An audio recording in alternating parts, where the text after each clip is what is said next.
அனைவருக்கும் வணக்கம். இந்த வீடியோவில் வந்து பார்த்தீங்க அப்படின்னா ஒரு கால்நடை வளர்ப்பில் இருக்கக்கூடிய ஸ்கீம்ஸை பற்றி நம்ம பார்க்க போகிறோம். அதாவது கடன் திட்டங்கள் அதை பற்றி நம்ம பார்க்க போகிறோம். அது என்னென்ன கடன் திட்டங்கள் இருக்குது, கவர்மெண்ட் சைட்லேருந்து என்னென்ன ஸ்கீம்ஸ்லாம் இருக்குது, அது என்னென்ன ஸ்கீம்ஸ்லாம் இப்போ அவைலபிள் இருக்குது, அது என்ன ஸ்கீம்ஸை யூஸ் பண்ணால் நம்மளுக்கு வந்துட்டு பெஸ்ட்டாக இருக்கும் அப்படிங்கிறத பற்றி நம்ம பார்க்க போகிறோம். அது எவ்வளோ மானியங்கள் கொடுக்குறாங்க, அதுக்கு என்னென்ன டாக்குமெண்ட் அப்படிங்கிறத பற்றி கொஞ்சம் ஓரலாக வந்துட்டு நான் இப்போ உங்களுக்கு சொல்கிறேன். உங்களுக்கு ஒரு ஐடியா கிடைக்கும் இந்த வீடியோ பார்த்த உடனே. ஓகேங்களா?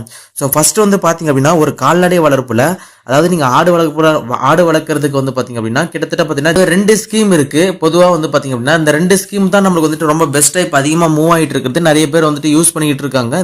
NLM ஸ்கீம் அப்படின்னு சொல்லிட்டு உங்களுக்கு தெரியும். NLM ஸ்கீம் அப்படிங்கிறது வந்து நேஷனல் லைவ் ஸ்டாக் மிஷன் அப்படின்னு சொல்லிட்டு ஒரு ஸ்கீம் இருக்குது. ரெண்டாவது வந்து பார்த்தீங்கன்னா PMEGP ஸ்கீம்ஸ்ல வந்து இந்த 2 ஸ்கீம்ஸ்ல தான் அதிகமாக வந்துட்டு மூவ் ஆகிட்டு இருக்கு. இந்த 2 ஸ்கீம்ஸ் யூஸ் பண்ணி எப்படி நம்ம லோன் வாங்குறது அப்படிங்கிறத பற்றி நான் உங்களுக்கு ஓரலாக சொல்கிறேன்.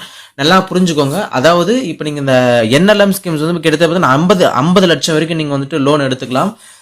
இந்த 50 லட்சத்தில் வந்து பார்த்தீங்கன்னா 50% வந்துட்டு மானியம் உங்களுக்கு போயிட்டு 25 லட்சம் வந்து நீங்கள் கட்டினா வந்துட்டு போதும். அதுதான் வந்துட்டு NLM ஸ்கீம்ஸ். ஓகேங்களா? இப்போ இதுக்கு NLM ஸ்கீம்ஸ் அப்ளை பண்ணுறதுக்கு முதல்ல என்னென்ன உங்களுக்கு வேணும் அப்படின்னா, NLM ஸ்கீம்ஸ் அப்ளை பண்ணுறது நீங்கள் யார் வேணாலும் நீங்கள் இண்டிவிஜுவலாக நீங்கள் வந்துட்டு அப்ளை பண்ணிக்கலாம். அவங்கள NLM போர்ட்டலில் போயிட்டு நீங்கள் வந்துட்டு ஈஸியாக வந்துட்டு அப்ளை பண்ணிக்கலாம். நீங்கள் யூடியூப்பில் NLM ஸ்கீம்ஸ் எப்படி அப்ளை பண்ணுறதுன்னு நீங்கள் போட்டீங்கன்னா உங்களுக்கு வந்துட்டு டைரெக்டாக வந்துடும். ஸோ இதில் ஒரு மிகப்பெரிய ஒரு விஷயம் என்னவா இருக்கும் அப்படின்னு பார்த்தீங்க அப்படின்னா, NLM ஸ்கீம் நீங்கள் அந்த NLM ஸ்கீம்ஸ் அப்ரோச் பண்ணும்போது ப்ராஜெக்ட் ரிப்போர்ட் கம்பல்சரி உங்களுக்கு இருக்கணும். அதுக்கான இடம் வசதி இருக்கணும். கொலாட்ரல் டாக்குமெண்ட் கம்பல்சரி இருக்கணுங்க. ஷூரிட்டி இல்லாமல் உங்களுக்கு அந்த 50 lakhs வந்துட்டு நீங்கள் கண்டிப்பாக வந்துட்டு கொடுக்க மாட்டாங்க. அதனால ஷூரிட்டி அப்படிங்கிறது கண்டிப்பாக வந்துட்டு முக்கியம். கொலாட்ரல் டாக்குமெண்ட்ஸ், ஏதாவது நில அடமான பத்திரமோ இல்லை வந்துட்டு வீட்டு அடமான பத்திரமோ, ஏதாவது அந்த 50 லட்சத்துக்கு என்ன அடமான பத்திரங்கள் அப்படிங்கிறது கண்டிப்பாக இருக்கணும். ஓகேங்களா? இது இருந்தால் மட்டும்தான் உங்களுக்கு வந்துட்டு அதை லோன் வந்து சாங்ஷன் ஆகும்.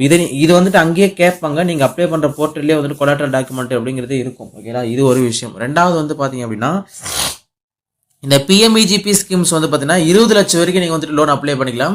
20 லட்சம் எப்படின்னா, இப்போ உற்பத்தி சார்ந்த துறையாக இருந்துச்சு அப்படின்னா 50 லட்சம் வரைக்கும் கொடுப்பாங்க. இதே சர்வீஸ் சார்ந்த துறையாக இருந்துச்சுன்னா 20 லட்சம் வரைக்கும் அப்ளை பண்ணிங்க. ஃபார் எக்ஸாம்பிள், இந்த கால்நடை வளர்ப்பு, அப்புறம் இந்த டைரி ஃபார்ம், இது எல்லாமே சர்வீஸ் ரிலேட்டட் கேட்டகரியில் தான் வரும். அப்படி இருக்கிறவங்க நீங்கள் வச்சுருந்தீங்க அப்படின்னா உங்களுக்கு வந்துட்டு இந்த PMEGP ஸ்கீம் வந்துட்டு நீங்கள் அப்ரோச் பண்ணுங்க. இதுக்கும் வந்துட்டு பார்த்தீங்க அப்படின்னா இப்போலாம் கொலாட்ரல் டாக்குமெண்ட் ஒரு சில இடங்களில் கேட்குறாங்க, ஒரு சில பேங்க் வந்துட்டு கேட்குறாங்க. இது டிபெண்ட்ஸ் அப்பான் பேங்க். அப்படி தான். இப்போ ஃபார் எக்ஸாம்பிள் வந்து பார்த்தீங்கன்னா ஒரு சில பேங்க் வந்துட்டு அந்த கொலாட்ரல் டாக்குமெண்ட்லாம் கேட்க மாட்டாங்க, ஷூரிட்டி கேட்க மாட்டாங்க. ஒரு சிலவங்க வந்து பார்த்தீங்கன்னா இந்த ஷூரிட்டி அப்படிங்கிறது கேட்குறாங்க. அதனால வந்துட்டு பார்த்தீங்கன்னா இது அந்த பேங்க்கை பொறுத்து இருக்குது. நீங்கள் அதுக்கு முன்னாடி இந்த PMEGP ஸ்கீம்ஸ் அப்ரோச் பண்ணுறதுக்கு முன்னாடி நீங்கள் வந்துட்டு பேங்க் வந்துட்டு ஒரு வாட்டி கன்சல்ட் பண்ணி இந்த மாதிரி PMEGP போடலான்னு இருக்கேன், இது வந்துட்டு அப்ரோச் இது எனக்கு வந்துட்டு பண்ணி